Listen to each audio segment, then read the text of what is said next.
Secret friends, unite!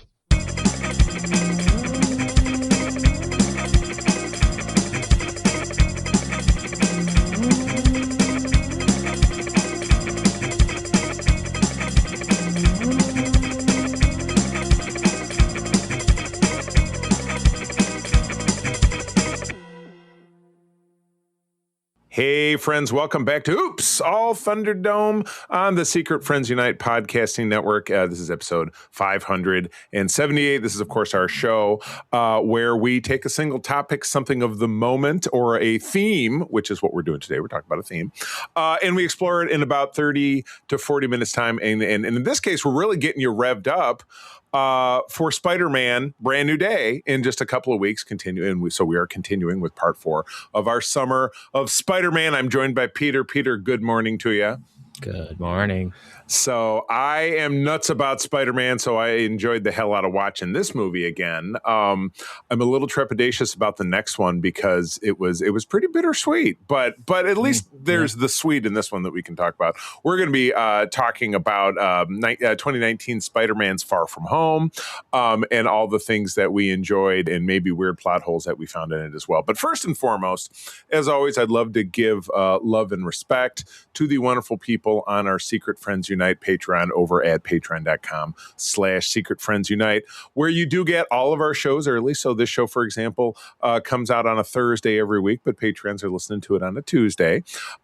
Exclusive programs, including Peter and I, we're recording right after this, one of our final wrap-ups of Ron Moore's Battlestar Galactica, which is just the great show. So super psyched about that. And there's an exclusive channel on our Discord just for Patreons. This is the way it works. Anybody can sign up for free, but after that first free week, you can stay on board for as little as $2 a month, and it's 50% off that. So you're paying $1 and getting hundreds of back hours of great content, awesome interviews, thoughts about Star Trek, Star Wars, everything under the sun. So we would love to have you over there at patreon.com/secretfriendsunite. Okay. That's enough commercializing. And a special shout out, welcome to anyone joining us from the Trek Geeks Network. Code 47, our Star Trek podcast, did recently become part of Trek Geeks. So if that has led you to us, welcome. I hope you enjoy what you're hearing. If you have thoughts, comments, feedback, please.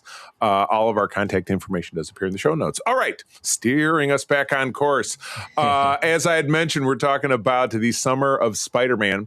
This is part 4, Spider-Man Far From Home, a 2019 superhero film based around the Marvel Comics character of that name, directed by John Watts, written by Chris McKenna and Eric Summers, starring Tom Holland as the titular Spider-Man / Peter Parker, along with the irreplaceable Samuel L. Jackson, Zendaya, Colby Smulders, Jon Favreau, comedian actor J.B. Smoove, Jacob Batalon, Martin Starr, Tony... I can never say this guy's name. Is it Revelori? Revelori, thank you. As Flash Thompson, he really burgeons in this film. Yeah. The fantastic Marissa Tomei and Jake Gyllenhaal as the villain. In the film, Peter is recruited by Nick Fury, Jackson, and Mysterio, Gyllenhaal. Oops, I already said he was the villain. Damn it! Obviously, we're going spoilers free from a movie from 7 years ago. I think you can handle it. To help stop elementals while he is on a school trip in Europe. Holland, Watson, the writers were all set to return by the end of 2017. 2017 being, of course, when Spider-Man Homecoming, the first film in the saga, was released. In 2018, Jackson and Gyllenhaal joined the cast as Fury and Mysterio, respectively. Holland revealed the sequel's title ahead of filming, which is something he's kind of famous for. He's got a big mouth for such a little fella, which began that July and took place in England, the Czech Republic, Italy, and the New York metropolitan area, production wrapping in October of 2018. I love this. The marketing campaign is one of the most expensive for a film ever and attempted to avoid revealing spoilers for Avengers Endgame prior to its April 2019 release, which... I think they did. I don't know. I mean, you saw it obviously when it came out, I'm assuming, and I think they did not steer us in that direction. Spider-Man Far From Home was theatrically released in the United States on July 2nd of 2019, the final film of Phase 3 of the MCU.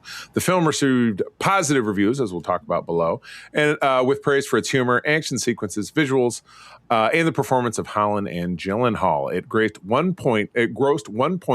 won $33 billion worldwide, making it the first Spider-Man film to pass the $1 billion mark. Well earned.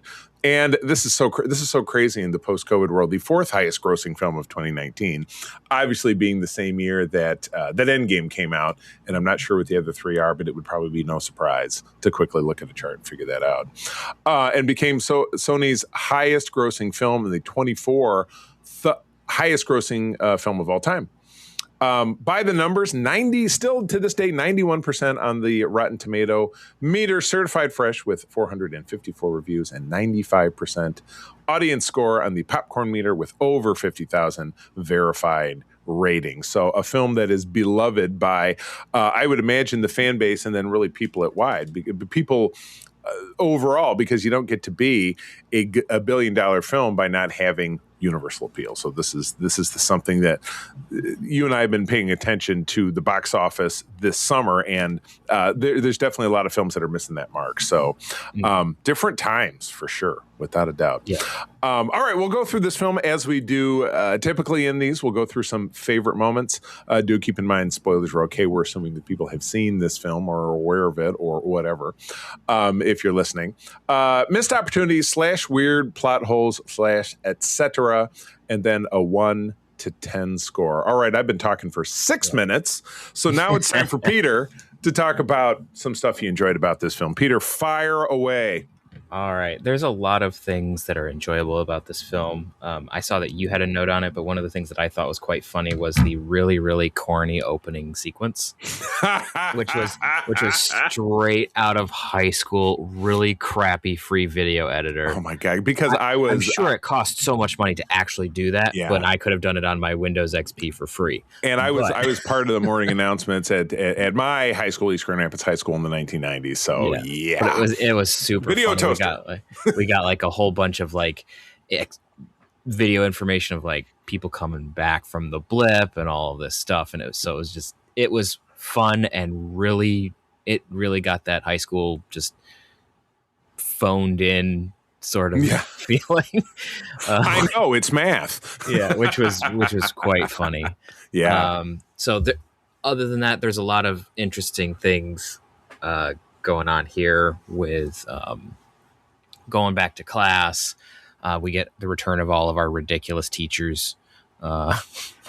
Martin Starr, who is, and again, I feel like we talked about this previously, but he is actually a returning character, not only from the first film, but as we had mentioned in the last one we did, he was a background character in The Incredible Hulk, the Ed Norton one from 2008. 2008, because it came out that summer. Because he was a college student. Him, he was a college student. You saw in the background of that, so it's pretty cool. Yeah. So we have a lot of that fun stuff. I really enjoyed them going to Europe, in part because some of the places I recognized. So it just that was just kind of fun there. Yeah. I really did like the way that they did Mysterio in this film. Like how they made him look, how they did the helmet. And it was pretty comic accurate, to be honest with you. If I could reach over and grab the figure off the shelf, I'd show you. Not that we're on video, but I could show Peter. And a radical departure in a lot of ways from the way the character was in the comics, which I think really worked. They really worked it well. There were a couple things going in that I thought that I guess kind of go into like some other thoughts, so I'll save that for a little bit later. But I did really like the shot where Mysterio is doing all of that. Like he's screwing with them the whole time, and they reference so many different comic covers, particularly like the one where he's inside Mysterio's helmet with the snow globe sort of thing. Right. That was really cool. And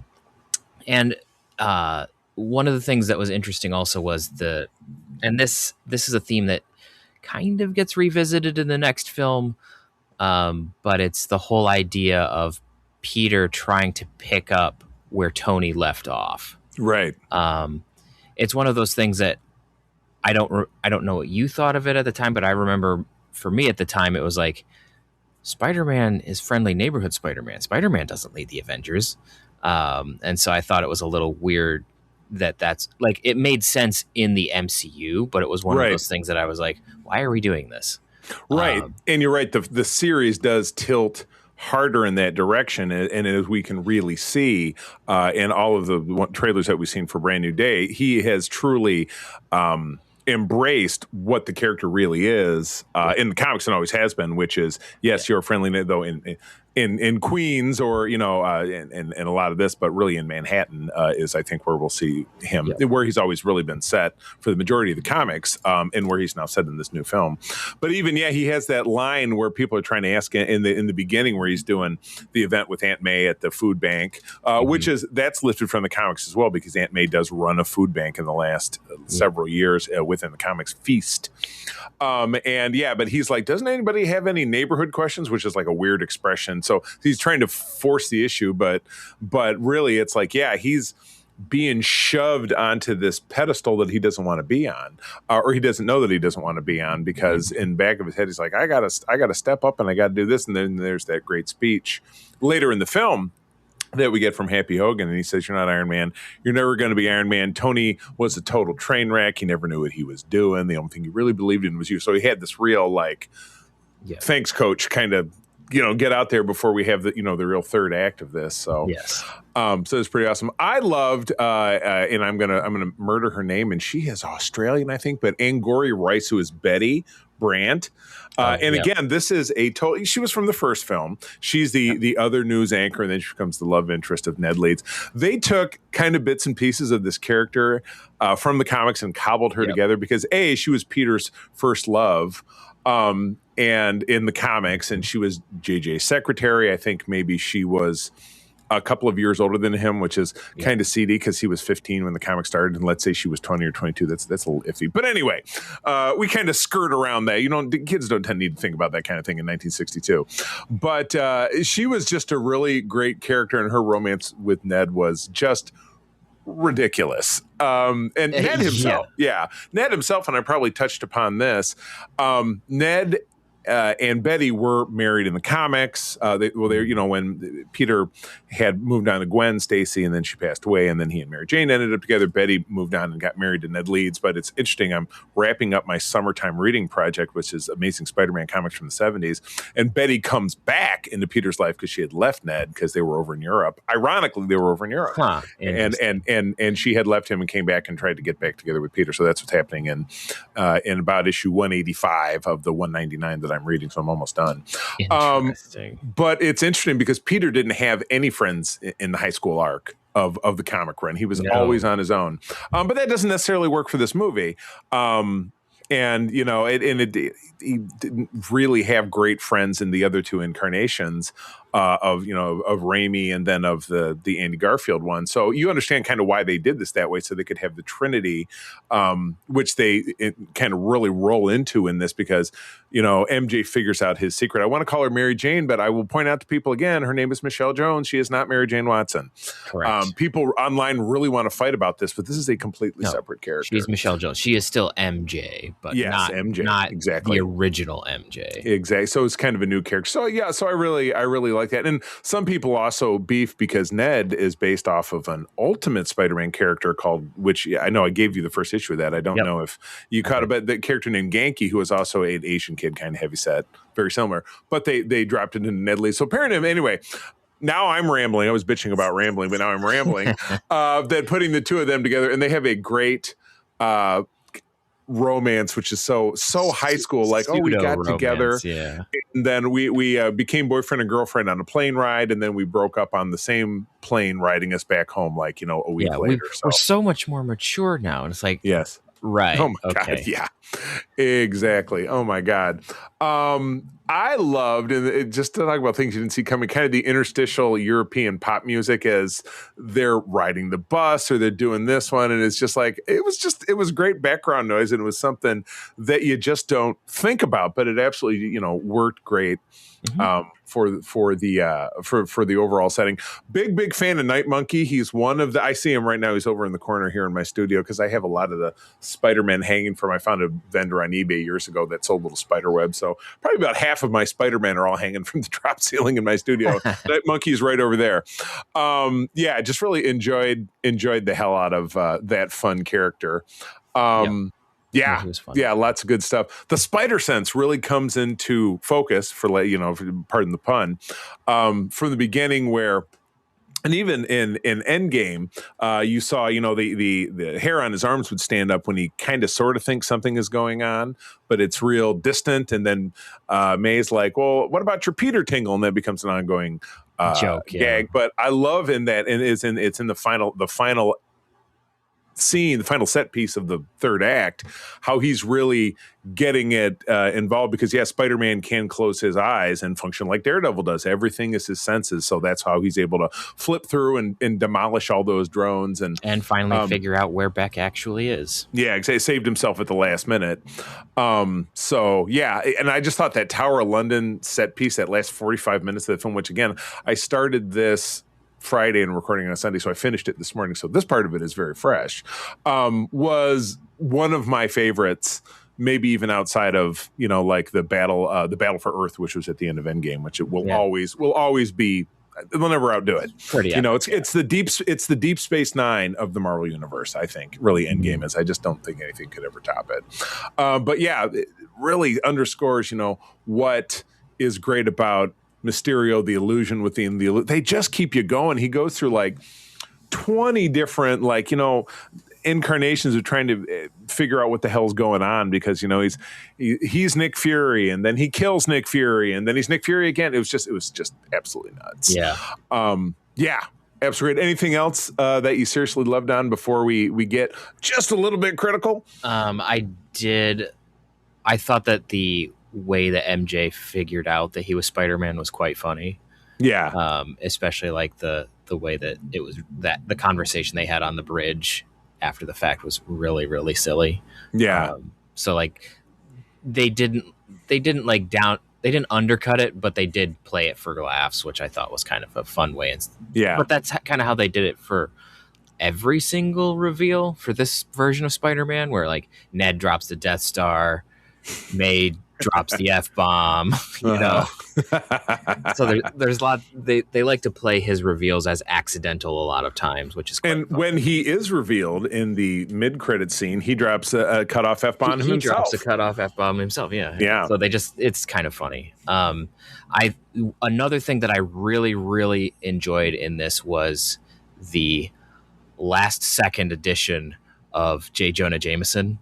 Yes. With J.K. Simmons. Probably like one of the, to kind of like reference Princess Bride, like of all the castings in the world, this was probably the perfect one. Yeah, I agree. Like that and like Hugh Jackman as Wolverine. Yeah, it's hard to think of another. You just can't, like J.K. Simmons just is Jameson. He personifies him. He's got the look, he's got the swagger, he's got everything. Yeah. I'm still bummed that they didn't give him the flat top again, but there's reasons for that. It's harder to maintain, but yeah, it's like the Harry or Norman Osborn hair, which I'm sure you've seen in the comics. It almost looks like it's corn rolled and it's like a ripple, but it doesn't exist in real life. It's not a real hair. It's not a real hair thing. Yeah, but like that I'm aware of. As far as I know, though, he's like Simmons still had the wig, but they were just like, we don't want to deal with it, which is fine. Yeah. But it's still kind of like, oh, that's the best look. But I still really enjoyed having him back. Like he didn't miss a beat. He was just full on ridiculous JJ from the second he came back on screen. Yeah. So God, great stuff. All right. So turning more of a critical eye. And this is one of those like old man shaking his fist at the clouds because it made no difference at all. But I really could have done without the nonstop product placement. And this is an MCU thing, definitely going back to the beginning. With Burger King was the first big one in the first Iron Man. Yeah.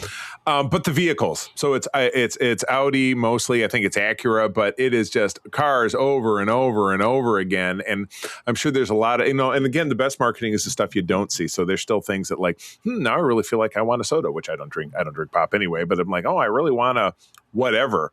I did see a clip that was pointed out for the upcoming film for Brand New Day, where it's either the soda or I think the beer that Tom Holland owns is in the bodega where he's having a conversation with the one footballer. I don't know. You'll see it when you see the movie. Yeah.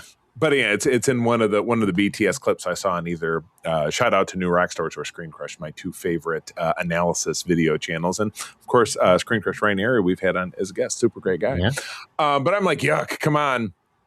And the biggest plot hole and annoyance is the one that absolutely everybody shares. So after the events of Endgame, they're successful, the snap, and then everybody comes back in this beautiful, the portals reveal where people are stepping through portals and stuff. Mm-hmm. And Peter and Tony Stark have a moment to speak before Stark heroically sacrifices himself. So we're meant to believe, because of course Tony recorded a monologue in case of his death, which he then played for his family before his funeral, which was very emotional, that he also had the foresight to put all of his tech and access into a pair of glasses to leave for Peter just in case he died, and named it Edith. And he said the acronym even dead. I'm everywhere. I'm the hero. Yeah, I'm the hero. Exactly. So that was a focus for him while they were figuring out how to save the universe. Was like, let me do this thing just in case the kid comes back. And yeah, I mean that kind of, in a way, that kind of felt like they were just kind of riffing off of Tony to continue the sort of thing from that they used to give the grievance for Ralphie. I can't remember his character's name. I will just call him Ralphie because that was a great appearance. Was actor Peter Billingsley, who was Ralphie from The Christmas Story, who is a close personal friend of Jon Favreau, who is integral to these films and obviously another star of these films. Yeah. But yeah, that was a one that when this came out, I was like, that's bullshit. They took an actor and snuck and did a deep fake or whatever. And I went back, and because Iron Man 2008 was directed by Favreau, Peter Billingsley. I went back and looked too, and it was like, no, that's him. I know, and he was great, and I have something to say about Mysterio's crew in a minute here, but it was just because they had because they had the barf thing. Like, I think they're just like playing on how like Tony is a bit of a douche sometimes. Yeah, right. The one thing that kind of it was one of those things that it's just a nitpick that I have. It's not something that like everyone's going to agree with.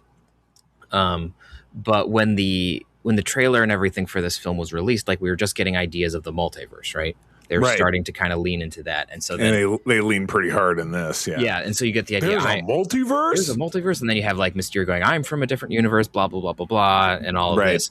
And then it turns out he's actually not. He's actually just using, like Mysterio does. Yeah, he's a scammer using technology. So the only, like, it's one of those weird things where like I'm torn about it. Where it's like, if you do the technology thing, you're more faithful to how Mysterio actually functions, which is good. But at the same time, you're leaning into this multiverse thing, and then it ends up being that this film has absolutely nothing to do with it. Right. And that's kind of the thing with like a lot of the multiverse stuff that the MCU kind of did, which I'm sure we'll get comments when we go into later films. But this was kind of indicative of how you have a premise and you don't know how to use it. Right. And Mysterio leans so hard into saying, well, the story is so ridiculous, but the world is so topsy-turvy now, people will believe anything. I'm like, but it's a real thing in the premise of the MCU, and they did a whole phase on it. Into it, and the next film is entirely about it. So it's just one of those, it felt to me like it would have been an interesting version that this Mysterio actually was real, did have powers. That would be, at least for me, having, like, I didn't read tons of the comics, but I read some, and I watched the 94 cartoon, which I know and the 94 cartoon gives you a lot, and it gives you a really, really good idea of who Mysterio is. And so it was just one of those, like, I could have gone both ways, but it was because they leaned so hard into talking about it, it felt like it was kind of a why did you not at least have something tied into the multiverse bit? Like, maybe he's not actually from the multiverse, but then some shit happens and they actually have to fight something from another dimension, and then Mysterio's like, oh shit. So that to me kind of felt like, I don't know if I would say it's a missed opportunity, but kind of just an interesting step that I'm not 100% sure I'm on board with. My big 100%, I'm not sure of, like, really stretching the concept of disbelief. It's like, I watched Winter Soldier recently, which is my second favorite MCU film. It was my first until Endgame came along. Yeah. And the whole plot line of that film was Project Insight, which was this backdoor thing created by Hydra, where there's these 3 helicarriers that knock off perceived threats from Hydra, from a great distance, almost up in kind of sub-atmospheric, using a satellite to guide them, which, of course, our heroes stopped at the last minute. So I feel like when that was all revealed, it wouldn't be super cool by the United States government or any government around the world for Stark to have orbiting satellites filled with lethal hundreds upon thousands of drones that can be deployed from orbit, that can be hijacked incredibly easily for any purpose to just absolutely destroy absolutely everything. And it could be just all be run by one person and there's absolutely no safeguards. Yeah. So I'm not... obviously, it drives the plot of this film, but it, to me, makes absolutely no sense. Yeah. Even with as jacked up as our government is right now, not that I love to get political, but let's face it, it seems like this is something that could happen now and just be like, let me just shove that under the rug somewhere. But yeah, they had a great president at this time. I think it was still William Sadler, President Ellis from Iron Man 3. He seemed like he was a pretty smart guy. Yeah, he seemed like he was a pretty smart guy. He seemed like he was decent. Yeah, I don't think we know who the president is after that, but... Yeah. Well, no. Well, it gets to be in that horrible Secret Invasion show. It was actor Dermot Mulroney, but he didn't last, and then it became Harrison Ford, and that didn't last. No. And so I don't think we have a great president of the United States right now in the MCU. We might find out about who it is, but hopefully we have a better mayor of New York City because it's not the Kingpin anymore after Daredevil. Yeah, there's that. So. The suit maker is funny, but I did notice at the end that Peter's suit gets trashed and then he has a brand new one. So Happy still has a suit maker somewhere, I assume, because he's access to all the Stark stuff up at Avengers headquarters, where apparently there's nobody there because there was no one to jump in and help out. It's not like they got a call or they watched the news and they said London is under attack by this huge monster, and whomever was at the Avengers compound in upstate New York said, oh shit, we better get on a Quinjet and go, because that's where Happy got his Quinjet to fly over to the Netherlands to pick up Peter. You think that like Sam or somebody would have been around, because really, and Banner was still around at that time because it was right after Endgame. So they were stretching, but of course they had to. What's that? Ant-Man. Exactly. There were still people around, but the excuse was, of course, the big reveal is that Fury and Maria Hill were Talos and Talos's associate, the Skrulls from Captain Marvel, and that's why we didn't call the Avengers. Blah blah blah. Yeah, I didn't. That's another thing that I really wasn't sure. What I thought about that. Like, I know that it was setting up Secret Invasion, which was a dumpster fire, but it was one of those decisions of I don't know. I'm never the biggest fan when it's like, psych, this character was never here the whole time, and then it's like it was always a hologram. But you had some very poignant character moments, and that's what Secret Invasion was all about. And it was horrible. And then like. Now the character when we meet them again doesn't have any of those memories, and so all of those really well written moments never happened for that person. And so not that I think there was an absolute ton of great moments for either one of those characters in this, but there were some great one-liners, like that's some bullshit right here, saying the very Sam Jackson kind of thing. There's some very Fury-esque things in here that it just, I don't know, some of the leaning into like Fury trying to get Peter to do things does feel very Fury-esque, and so having it not be him makes it a little strange. And they give a big tee up. They're like, well, he's in space and with no shoes, and then he's like, let's get back to work. And you're like, oh, this is a setup for we were kind of reaching a pitch with the after credit scenes where they started to become meaningless. This was at least setting something up, but vast majority of other ones after this just have not. And of course, I watched an analysis video about that recently too, saying, but what if they really mean something? I'm like, no, I really don't think. I think they were kind of throwing spaghetti against the wall with a lot of these after credit scenes after this. But that's a whole nother thing that we could talk about. All right, I'm going to give it I'll give it a rating, and I'll have you do the same. This was an 8 out of 10 for me. This is packed with humor, heart, and some of the best set pieces that I think they went over and above the top of the set pieces even from the first film, which there were some really great one. Yeah. And again, a big shocker in ending, his identity revealed, and again, J.K. Simmons, my homeboy from Grosse Pointe, Michigan, my hometown. He's from the woods. I'm from the city. Great to see him return. That was a great surprise. It was, Mysterio coming out as a completely different type of villain as anything we ever saw in the comics was awesome. And then tying it back to the overall mythos of the MCU was I think a really great choice. But Mysterio was really evil. I mean, he was this malevolent, power-hungry, total sociopath. I just absolutely loved it. He's like, I'm going to kill kids because they're in my way. It was just, he just didn't care about anything.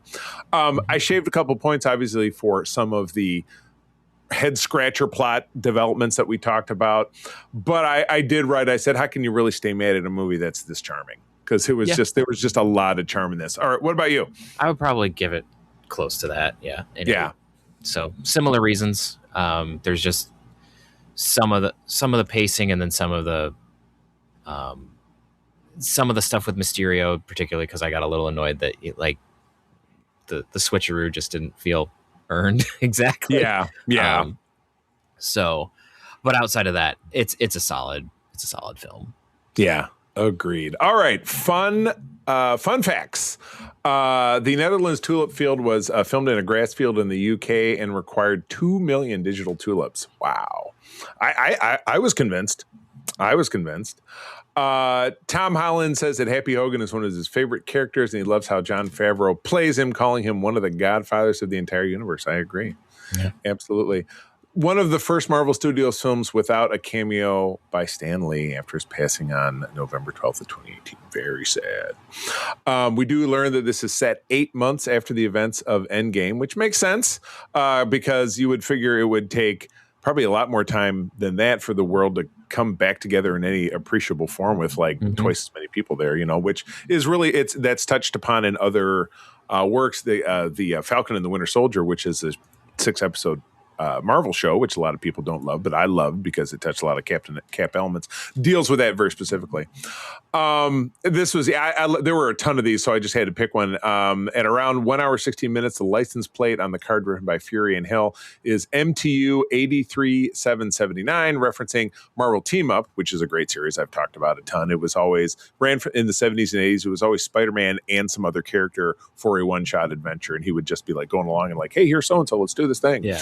But that was issue 83 from July of 1979, so 779, called Spider-Man and Nick Fury. I think I have that one, but I've certainly read it. Here's a real talk about a bunch of things that Tom Holland should kind of shove under the couch here. Tom Holland wanted Jason Momoa as Kraven the Hunter in the movie. That's me. Momoa would have been an interesting choice, but why? How would Kraven work in this film? Exactly. So, and again, I guess I was more reflective on Jason Momoa as me liking him as neither Aquaman or Lobo in this rapidly continuing to fail Supergirl film. But yeah, you want to fight me. That's fine. United Airlines has a safety video tie-in with Spider-Man that features Ned, Jacob Batalon, along with a tribute to Stan Lee. I love it. I'll toss in one more.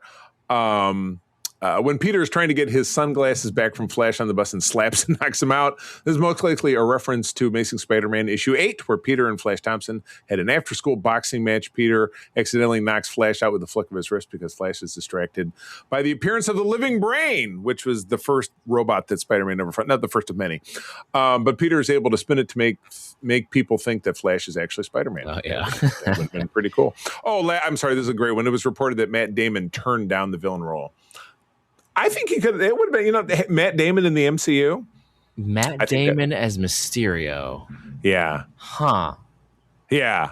I think that could have been pretty cool. That could have been interesting. It would have been a completely different energy.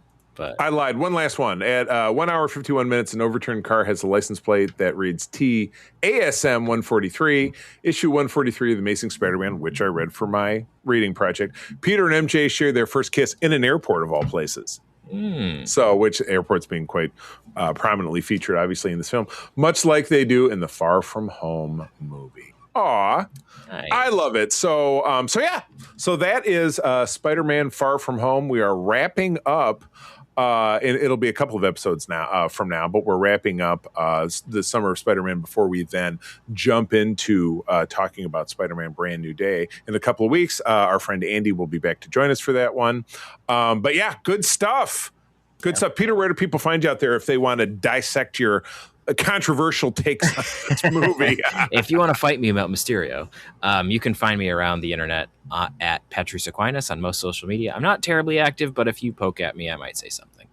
Otherwise, you can find me on our Discord. You can find me on ELH's Discord and Twitch, where we do Star Trek Adventures primarily. And you can find me behind the scenes on Starship Excelsior. We released an episode this week.